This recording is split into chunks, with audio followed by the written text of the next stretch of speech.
Hello and welcome back po ulit dito sa aking channel, Gem's Cake Tarot and Vlogs. Keep in mind po na ito ay collective love reading lamang, so hindi po lahat ay makaka-relate. So be open-minded. Sa mga hindi pa po nakasubscribe dito sa ating channel, please subscribe na po kayo.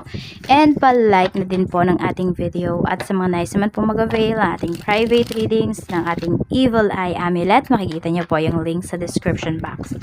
Okay, umpisa na po natin. Kanino kayang energy, kaninong love story kaya ang ating mapipick up. Okay, tignan po natin spirit guide. Ano po ang mensahe natin? Okay, energy. We have number 16. So, yung iba po sa inyo, pwedeng tawid dagat pa yung pagkita ninyo ng person mo. Maaring yung kadil po ninyo dito is foreigner. Pwede rin na nakita yung iba sa inyo sa cruise ship.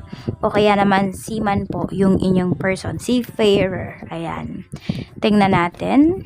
Sea woman, seaman. Ayan po. We have number 22. So, mukhang may anak po kayo. Ayan. O yung taong kadil ninyo, medyo malihim po ba sa inyo? Okay, nagkaanak nga yung iba sa inyo. Could be isa or dalawa po yung anak ninyo or 2 to 3. Ayan, 2 to 3 yung anak ng iba po sa inyo. Mayroon naman dito, maaari po na yung family background po ninyo, ayan, yung tatay mo is seaman, ganyan, or seafarer. Pwedeng dyan sila nagkakilala ng mother mo. Okay, meron ako nakikita dito, yung iba po sa inyo maaring, yung parang hindi nyo kakilala kung sino yung father po ninyo. So, tingnan natin, medyo masalimuot yung naging life ng iba sa inyo. Hindi lahat ay, hindi lahat ay maginhawa, ganun. Tingnan natin, pagdating naman po sa, ayan, tingnan natin. Okay, we have number 3. Pero puro heart. Marami sa inyo dito could be water signs, Cancer, Pisces, and Scorpio. Marami din sa inyo dito. Pwede po na kayo ay pwedeng emotionally mature or emotionally immature. Ayan po. Tignan natin. We have number 52. Okay. So, parang nagkita talaga kayo dito ng person mo sa cruise ship talaga. Ayan. So, ang setting natin dito ngayon ay by water. Ayan po. Or basta dagat yung pagitan ninyo. So, mahal ka talaga nitong person mo. Ayan. Mukhang mas bata kasi siya sa'yo. At yung iba sa inyo could be single mom or single dad po kayo. Ayan. Tas mas bata yung person po ninyo sa inyo. Okay. Mahal ka naman talaga niya. Gusto niya nga na mabuo or mabigyan ka niya ng buong family. Ganon yung nakikita ko dito. Kaya lang kasi, ayan, meron tayo dito number 32, meron tayo ditong, ano ba yun? Blockages. So, pwedeng yung blockages niyo talaga is meron kasi dito na kasal na. Ayan po, or kasal pa pala. Oo, ibig sabihin, maaring nagkita kayo sa maling panahon itong person mo. Yung iba nga sa inyo, pwedeng meron na kayong anak. O pwedeng nagkita ulit kayo kasi meron naman dito pa pwedeng ex mo to. Pero more on, ayan po. So, nagkita kayo, nagkaroon kayo ng anak pero hindi mo alam na may asawa pala siya.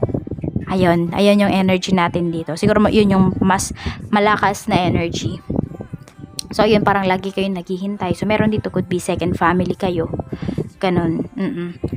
Yun yung nangyari. So, yun yung blockages na minahal mo talaga yung taong to. Minahal ka rin naman niya. Pero mas more on ikaw yung nagmahal dito. Oo. Yes. Tingnan natin. Okay.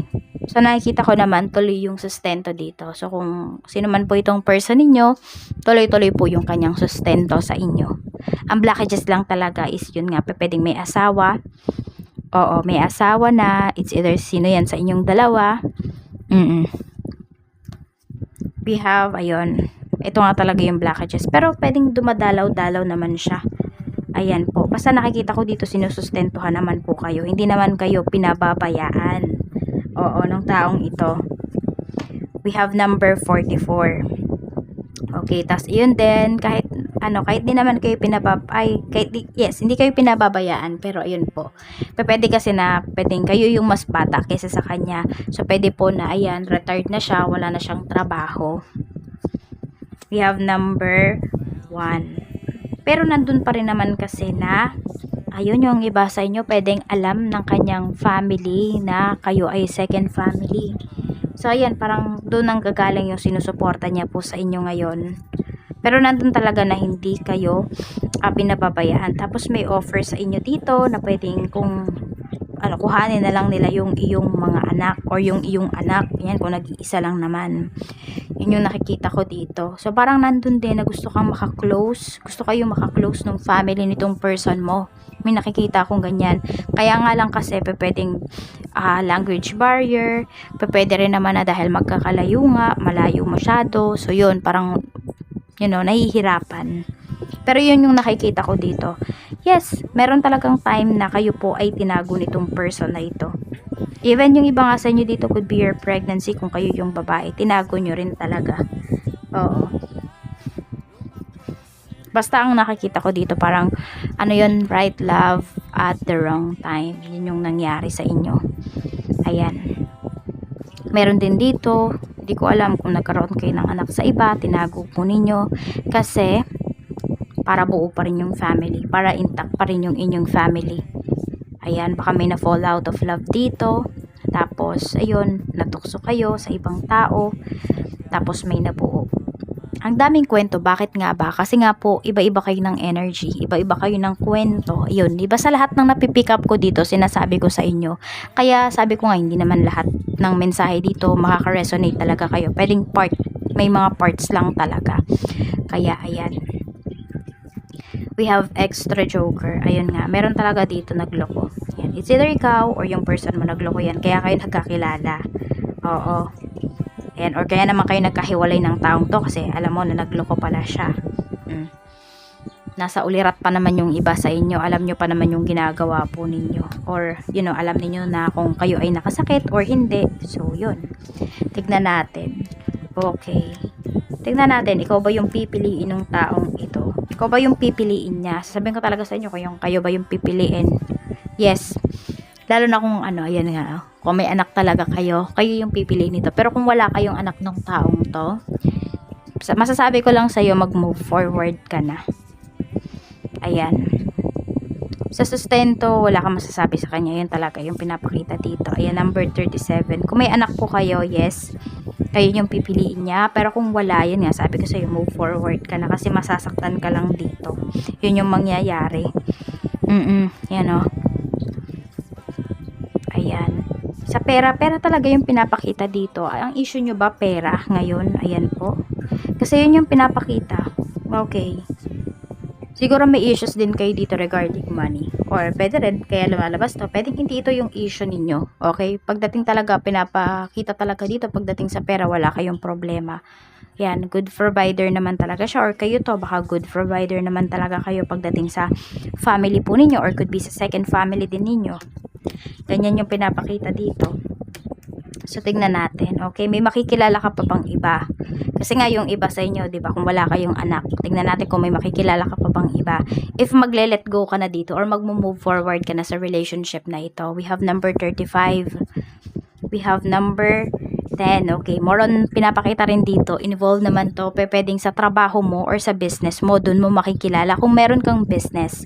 Okay, or sa itatayo mong business soon or in the near future. Yes, makikilala ka pang iba at yung taong to, ito yung parang seseryoso talaga sa'yo. Yung paninindigan ka talaga, yung pipiliin ka. Ayan. Or sabihin natin, hindi lang ikaw yung pipiliin. Pipiliin nyo yung isa't isa. Darating talaga kayo dun sa point na yon. So, wag kayong matakot magsimula. Yan yung sinasabi sa inyo dito ni Universe. Kaya ayan, para po sa kung wala naman kayong anak ng taong to at na hindi mo na talaga nakikita na, hindi mo talaga nakikita yung efforts, yung mga sinasabi niya sa'yo, iba sa ginagawa niya, mag-move forward na po kayo. Pero decision nyo pa rin yan na. Tinitignan lang natin yung mga energies dito. At yun yung pinapakita sa atin. Kung wala kayong anak, move forward na. Kung may anak kayo, kayo yung pipiliin. Oo, darating din kayo sa point na yun na kayo yung pipiliin niya. Oo, kaya lang, maghihintay pa rin talaga kayo. Hindi yan agad-agad. Pero yung iba sa inyo, kung mag-move forward kayo, could be 3 years. Ayan, pwedeng makilala nyo na yung taong seseryoso talaga sa inyo. Yung taong paninindigan kayo at pipiliin kayo. Kaya choice nyo pa rin talaga yan. Learn the art of detachment. Pag nagde-detach tayo, mas lumalapit sa atin yung kailangan talaga natin. Hindi yung gusto natin yung kailangan natin. So, tingnan natin kung ano pa po yung mensahe. Spirit guide. Okay. Tatawag pa naman sa'yo yung person mo. Nakikita ko tuloy-tuloy pa rin yung usapan. Magkakaroon kayo dito ng agreement eh. Depende na lang sa'yo kung papayag ka ba dun sa agreement niya. Meron naman dito pwedeng nagdadalawang isip na kayo kasi meron na kayong bagong nakilala. Or meron ditong tao na nagpaparamdam po sa inyo na worth it po kayo. So, tignan nyo yan. Tignan nyo kung, di ba, may mga taong gustong bumalik sa life mo. Worth it pa ba na bumalik sila sa life mo? Ano ba yung kaya nilang ibigay? Di ba? Ano ba yung kaya nilang ibigay dito sa buhay mo or sa life mo? Kung wala naman, ba't pa sila papalik? Pero kung meron silang mga pinapangako sa'yo at nakikita mo na ginagawa nila, nag-e-effort sila, why not? Pwede naman pagbigyan. So, meron tayo ditong air signs, Gemini, Libra, Aquarius. Ayan, meron din tayo dito. Halos lahat nandito. Okay. So, meron tayo ditong water signs, Cancer, Pisces, and Scorpio. Okay. Water signs, fire signs, at saka air signs. Yun pala yung mas maano dito. So, Gemini, Libra, Aquarius, Aries, Leo, Sagittarius, Cancer, Pisces, and Scorpio. Yan po yung mga signs na pwedeng involved dito sa ating reading ngayon. Maraming salamat po. Mag-iingat kayo always and more blessings to come. Bye-bye!